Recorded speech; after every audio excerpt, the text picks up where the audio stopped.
হাই hello' ধন্যবাদ, welcome back to my YouTube channel. তো আজি আকৌ হৈছোঁ আপোনালোকৰ মাজত নতুন এটা ভিডিঅ'লৈ। তো আজি আমি আলোচনা কৰিম SSC GDৰ ওপৰত। তো আমাৰ ইতিমধ্যে সকলোৱে অপেক্ষা কৰি আছে যে SSC GDৰ ফিজিকেল টেষ্টৰ ৰিজাল্ট কেতিয়া দিব, মানে কাট অফ কেতিয়া মাৰিব আৰু মেডিকেল কেই তাৰিখৰ পৰা ষ্টাৰ্ট হ'ব। এই সকলোখিনি চিন্তা সকলোৱে কৰি আছে, এই সকলোখিনিৰ চিন্তা। তো এই চিন্তা অতি সোনকালে শেষ হ'বলৈ গৈ আছে। আমাৰ SSC GDৰ কাট অফ অতি সোনকালে আহিব, 3-4 দিনৰ ভিতৰত, মানে 15 অক্টোবৰৰ ভিতৰত অহাটো 110% চিয়'ৰ বুলি ধৰিব পাৰা। আৰু এই মাহতে আমাৰ মেডিকেল আৰম্ভ হ'বলৈ গৈ আছে। মিনিমাম 28-29 অক্টোবৰৰ ভিতৰতে আমাৰ এইবাৰ SSC GD মেডিকেল আৰম্ভ হ'ব।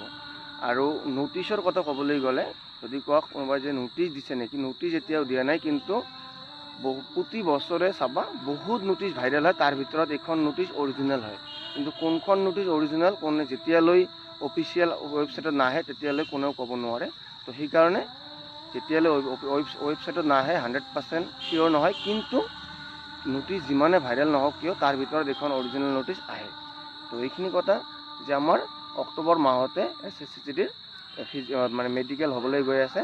যদি কাৰোবাৰ যদি কোনো প্ৰব্লেম আছে তেনেহ'লে ঠিক নহ'লেও ঠিক কৰিবলৈ চেষ্টা কৰা আৰু নিজে অলপ সাৱধানত চলা ফিৰা কৰা। যদি কাৰোবাৰ আইৰ প্ৰব্লেম আছে, মানে চকুৰ প্ৰব্লেম আছে, তেনেহ'লে মোবাইল চোবাইল অলপ কমকৈ চাবা। আৰু মানে সৰু সুৰা প্ৰব্লেম হ'লে অলপ ঠিক কৰিবলৈ চেষ্টা কৰিবা।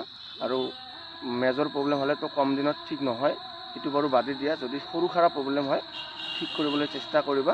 আৰু আমাৰ কাট অফটো আহিবই, কাৰণ 2023 চাবলৈ গ'লে ফিজিকেলৰ পিছত আকৌ কাট অফ মাৰে। তো এইবাৰ কাট অফ মাৰিব। আৰু যদি আমি কাট অফৰ কথা আলোচনা কৰিবলৈ যাওঁ, তেনেহ'লে আমি ল'ৰাৰ যদি আমি ক'বলৈ যাওঁ 55 পৰা 65 ভিতৰত থাকিবই। মানে মই একদম সঠিক কাট অফ আজি ক'বলৈ নাহোঁ, কিন্তু কাট মানে কাষ্ট ৱাইজ কাট অফ নকওঁ, কিন্তু আমাৰ এনেই ক'বলৈ গ'লে 55 পৰা 65 ভিতৰত যিকোনো কাষ্টৰ হ'লে থাকিবই, আৰু 55 to 65। আৰু ছোৱালীৰ ক'বলৈ গ'লে মানে তেনেকুৱাই আৰু একেই, মানে 65 আপ নহ'ব আৰু 55 তলত নহয়। তো এইখিনিয়ে আৰু মানে ক'বলৈ গ'লে অতি সোনকালে আমাৰ ৰিজাল্ট আমি পাম। SSC GDৰ মেডিকেল টেষ্টৰ কোনে কোনে দিব পাৰিব, তাৰ ৰিজাল্ট আমি অতি সোনকালে পাম। তো অপেক্ষাৰ ফল সফল হ'বই, টেনশ্যন কৰিব নালাগে। পূৰা মেডিকেলৰ কাৰণে একদম পূৰা প্ৰিপাৰেশ্যন হৈ থাকা। প্ৰিপাৰেশ্যন মানে ক'বলৈ গ'লে একো নাই, জাষ্ট তুমি সাৱধানে চলা ফিৰা কৰা। কাৰণ তুমি আজি ধৰা মেডিকেল যদি তোমাৰ 25 তাৰিখ বা 30 তাৰিখ হৈ যায়, তুমি যদি কেতিয়াও ঘৰৰ পৰা ওলাই গৈ যদি বাইকৰ পৰা পৰি কেনে ঠেং এটা মানে ভৰি এটা যদি কিবা হৈ যায়, খুটিয়া হৈ যায় বা ভাঙিয়ে যায়, তেতিয়া কি হ'ব?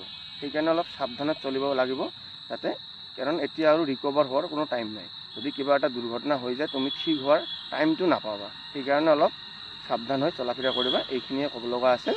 তো বাই বাই, নেক্সট ভিডিঅ'ত আকৌ লগ পাম।